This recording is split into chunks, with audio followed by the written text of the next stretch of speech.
Respected Chandrajit, আমাদের চন্দ্রচূড়জি, সেটাকে stay করে দেন।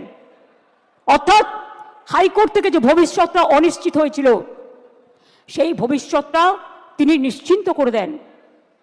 তারপর আবার দেখলাম আরেকজন বিচারপতি এলেন, একজন প্রধান বিচারপতির একটা রায়কে আর একজন প্রধান বিচারপতি সম্পূর্ণভাবে যোগ্য অযোগ্য না দেখে বাতিল করে দিলেন।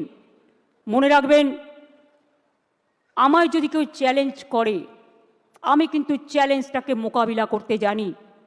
আমি কোর্টকে বলছি না, এটা কোর্টের দোষ নয়, দোষ তো সেই মুখ আর মুখোশদের যারা আপনাদের নিয়ে খেলা করেছে।